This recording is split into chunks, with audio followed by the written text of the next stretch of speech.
नमस्कार दोस्तों, पीएलटिक्स में आपका बहुत बहुत स्वागत है। दोस्तों आज की इस क्लास में यूपीट प्लस सी पेट 2023 के लिए यूथ कंपटीशन का प्रैक्टिस सेट तीसरा लेकर आया हूं।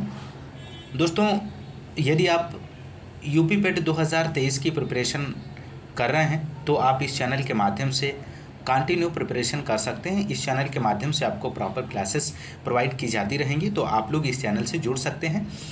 दोस्तों यदि आप हमारे चैनल पर नए हैं तो चैनल को सब्सक्राइब कीजिए, लाइक कीजिए, शेयर कीजिए। दोस्तों आइए शुरू करते हैं क्वेश्चन नंबर फर्स्ट से। क्वेश्चन नंबर फर्स्ट है, जहांगीर द्वारा किस कंपनी को सूरत में कारखाना लगाने को अधिकृत किया गया था? तो राइट आंसर हो जाएगा इस क्वेश्चन का option D, English east India company. Question number second है यहाँ पर, पृथ्वीराज चौहान के विरुद्ध मोहम्मद गौरी के आक्रमण के समय कन्नौज पर निम्नलिखित में से किस वंश का शासन था?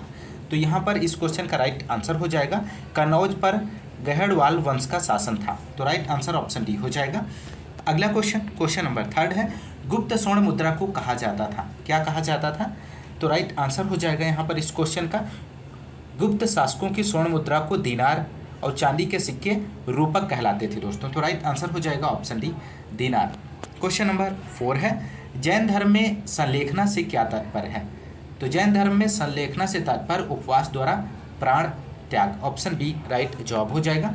अगला क्वेश्चन, क्वेश्चन नंबर 5, भारतीय पुरातत्व का जनक किसे कहा जाता है? तो राइट आंसर हो जाएगा भारतीय पुरातत्व का जनक अलेक्जेंडर कनिंघम को कहा जाता है। क्वेश्चन का आंसर ए होगा। क्वेश्चन नंबर 6 है यहाँ पर दोस्तों, 1833 के चार्टर एक्ट के कुछ प्रावधान थे, नीचे दिए गए कूट के आधार पर सही उत्तर चुनिए। तो यहाँ पर दोस्तों इस क्वेश्चन का आपको राइट आंसर देना है। तो राइट आंसर हो जाएगा क्वेश्चन नंबर 6 का आंसर हो जाएगा ऑप्शन डी, उपर्युक्त सभी सत्य हैं। अगला क्वेश्चन, क्वेश्चन नंबर 7 है, द्वितीय गोलमेज सम्मेलन 1931 में कांग्रेस के प्रतिनिधि के रूप में भाग लेने वाले नेता कौन थे?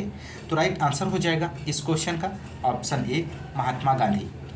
अगला क्वेश्चन, क्वेश्चन नंबर 8 है, अखिल भारतीय राजनीति में गांधी का पहला साहसिक कदम था, इनमें से कौन सा था? तो राइट आंसर ऑप्शन सी हो जाएगा, चंपारण आंदोलन। चंपारण आंदोलन इसका सही जवाब बनेगा। चंपारण बिहार के चंपारण जिले में 1917 ईस्वी में सत्याग्रह चंपारण आंदोलन किया गया था।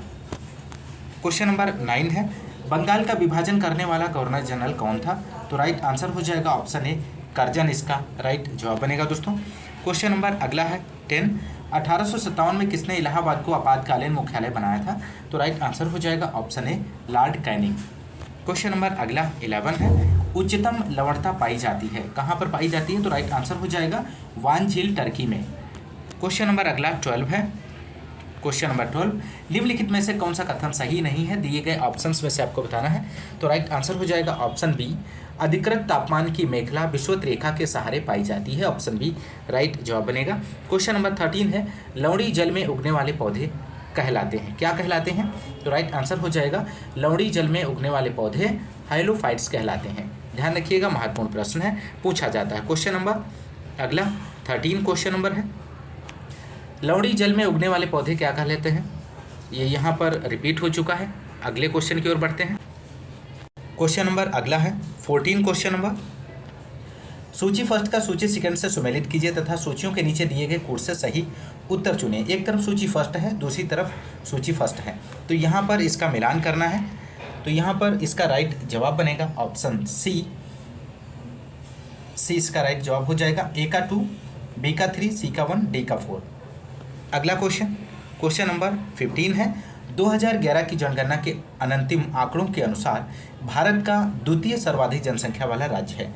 तो राइट आंसर ऑप्शन सी हो जाएगा, महाराष्ट्र राइट जवाब बनेगा। जनगणना 2011 के अनुसार देश की कुल जनसंख्या के सर्वाधिक जनसंख्या वाले 5 राज्य हैं दोस्तों, जिसमें से पहला उत्तर प्रदेश का स्थान है, दूसरा महाराष्ट्र का है।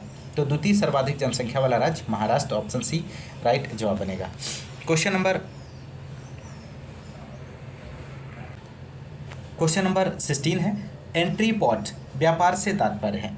तो राइट आंसर हो जाएगा ऑप्शन डी, निर्यात के लिए आयात की गई वस्तुएं।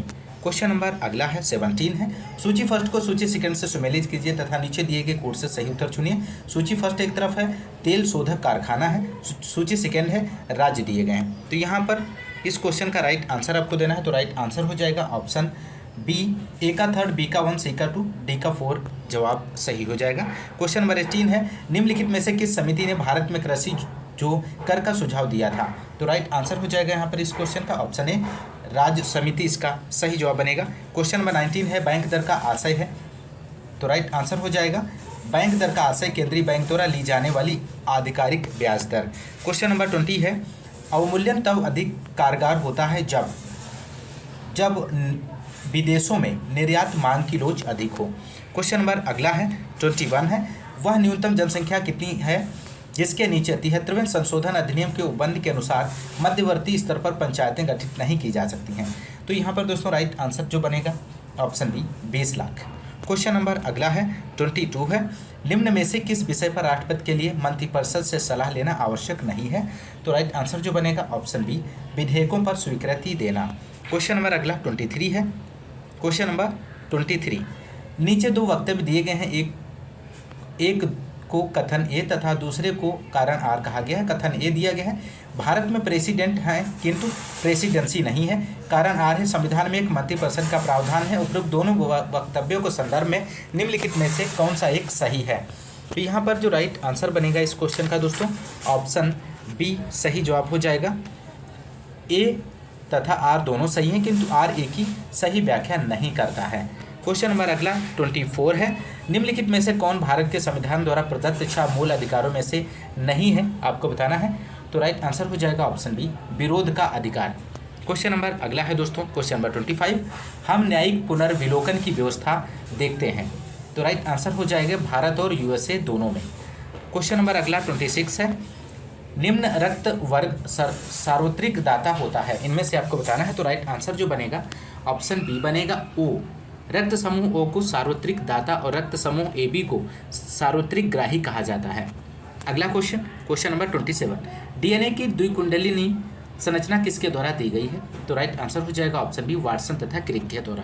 क्वेश्चन नंबर 28 है, स्वर्णकारों द्वारा प्रयोग में आने वाला एक्वारेजिया निम्नलिखित को मिलाकर बनाया जाता है। तो राइट आंसर जो हो जाएगा नाइट्रिक अम्ल तथा हाइड्रोक्लोरिक अम्ल को मिलाकर बनाया जाता है। क्वेश्चन नंबर 29 है, प्रत्यावर्ती विद्युत धारा को दिष्ट विद्युत धारा में परिवर्तित किया जाता है।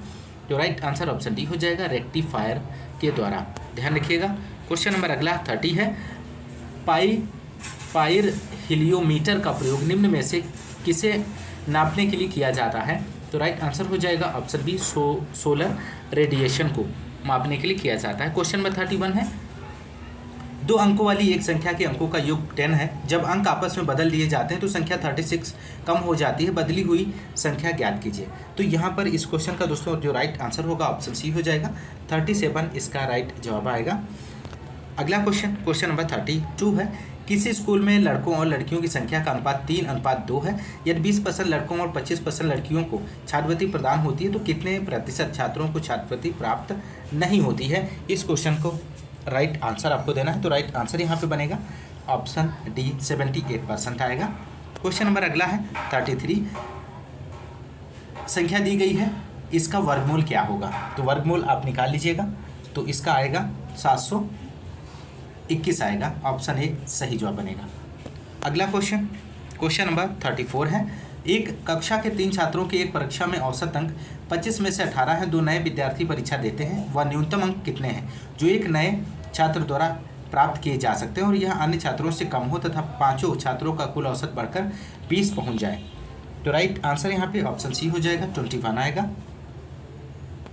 क्वेश्चन नंबर अगला 35, यदि 2 की पावर x गुणे 5 की पावर x के अंत में 5 होता है तो x का मान कितना होगा? तो राइट आंसर यहाँ पे जो हो जाएगा ऑप्शन डी, x का कोई मान नहीं होगा। क्वेश्चन नंबर अगला 36 है, तुलसीदास द्वारा रचित रामचरितमानस में कितने कांड हैं? तो राइट आंसर जो बनेगा दोस्तों ऑप्शन सी, 7।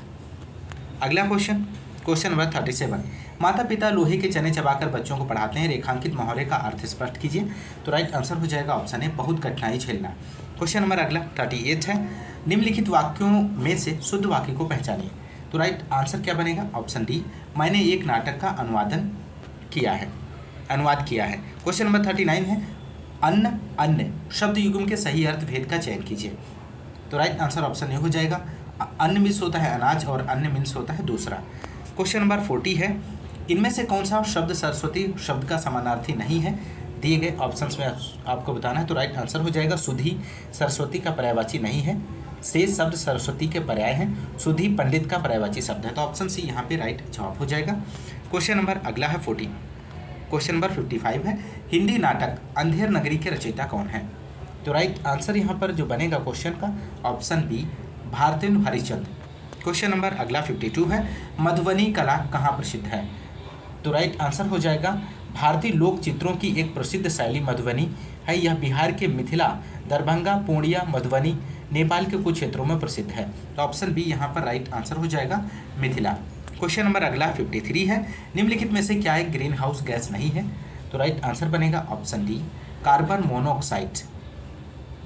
क्वेश्चन नंबर अगला 54, सर्वप्रथम पारिस्थितिक तंत्र शब्द का प्रयोग किया किसके द्वारा किया गया है? आपको बताना है दोस्तों। तो राइट आंसर हो जाएगा एजी टांसली के द्वारा सर्वप्रथम पारिस्थितिक तंत्र शब्द का प्रयोग किया गया है। क्वेश्चन नंबर 55, नेपाली भाषा मुख्य रूप से किस राज्य में बोली जाती है? तो राइट आंसर हो जाएगा सिक्किम पूर्वोत्तर भारत का एक प्रमुख राज्य है, इसकी राजधानी गंगटोक है। इस राज्य में मुख्य रूप से नेपाली भाषा बोली जाती है। तो राइट आंसर जो बनेगा option C Sikkim. Question number 56 है, निम्न में से सर्वाधिक सीमाओं वाले देश कौन सा है? तो राइट आंसर हो जाएगा ऑप्शन ए चीन। सर्वाधिक सीमा वाला देश चीन